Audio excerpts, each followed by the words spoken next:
디베리오 황제가 로마 제국을 다스린 지 15년째 되던 해, 본디오 빌라도가 유대의 총독이었을 때 광야에 있는 사가랴의 아들 요한에게 하나님의 말씀이 내렸습니다.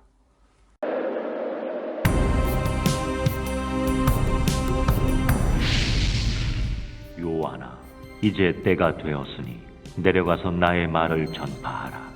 내 뒤에 올 주의 길을 준비하고 주의 길을 곧게 펴도록 하라.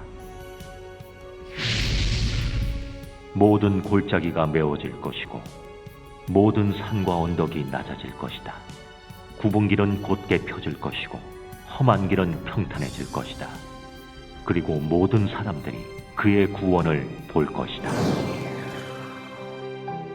이 말씀은 예언자 이사야의 책에 기록된 말씀과 같았습니다.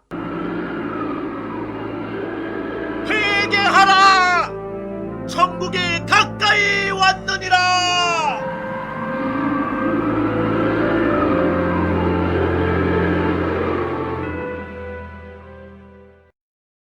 예루살렘과 유대 지방과 요단강 주변에 사는 사람들은 모두가 요한에게 나왔습니다. 그들은 자신이 지은 죄를 고백하고 요단강에서 요한에게 세례를 받았습니다. 수많은 바리새파 사람들과 사두개파 사람들이 세례를 받으러 왔습니다. 요한은 그들을 보고 말했습니다. 독사의 자식들아, 누가 너희들에게 다가올 하나님의 진노를 피하라고 알려주었느냐? 너희는 먼저 회개하여 그 열매를 맺어야 한다.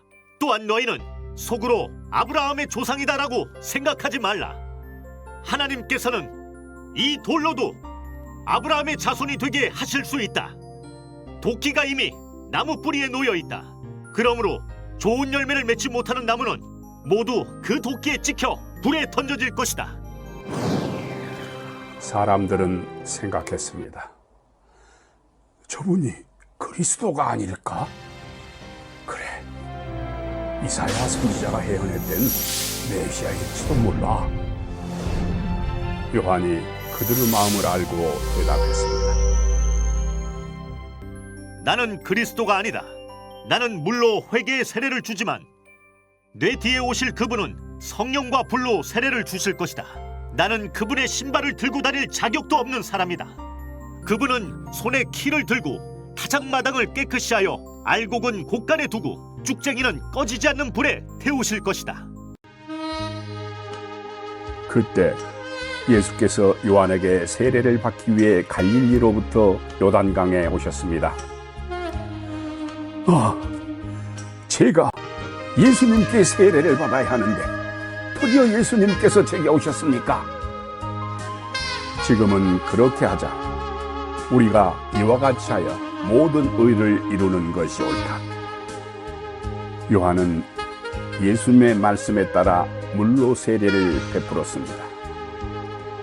예수께서 세례를 받으시고 물 밖으로 나오시자 하늘이 열렸습니다. 예수님은 하나님의 성령이 비둘기처럼 자신에게 내려오는 것을 보았습니다. 너는 내가 사랑하는 아들이다. 내가 너로 말미암아 매우 기쁘다. 그 후에 예수께서는 성령에 이끌려 마귀에게 시험을 받으러 광야로 가셨습니다. 예수님은 40일을 밤낮으로 금식하셔서 매우 배가 고프셨습니다. 시험하는 자가 나타나 말했습니다. 만일 당신이 하나님의 아들이라면 이 돌에게 빵이 되라고 명령해 보시오. 성경에는 사람이 빵으로만 살 것이 아니라 하나님의 입에서 나오는 모든 말씀으로 살 것이다 라고 기록되어 있다. 그러자 마귀는 예수님을 거룩한 성으로 데리고 가서 성전 꼭대기에 세우고 말했습니다. 만일 당신이 하나님의 아들이라면 뛰어내리시오. 성경 말씀에 하나님께서 당신을 위해 명령하실 것이다. 그들은 손으로 당신을 붙잡아 발이 돌에 부딪히지 않도록 할 것이다라고 기록되어 있지 않습니까?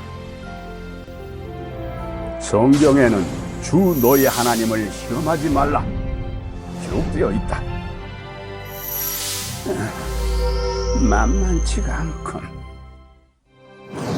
다시 마귀는 예수님을 높은 산으로 데려갔습니다. 저 아름다운 세상을 보시오. 나에게 절하고 경배한다면 이 모든 것을 주겠어. 사탄아, 썩 물러가라. 성경에 오직 주 너의 하나님께만 경배하고 그를 섬겨라고 기록되어 있다. 마귀가 예수님께서 떠나가고 천사들이 예수님께 와서 시중을 들었습니다. 우리의 죄를 대속하시기 위해 이 땅에 오신 예수님의 공생애는 이렇게 시작됩니다.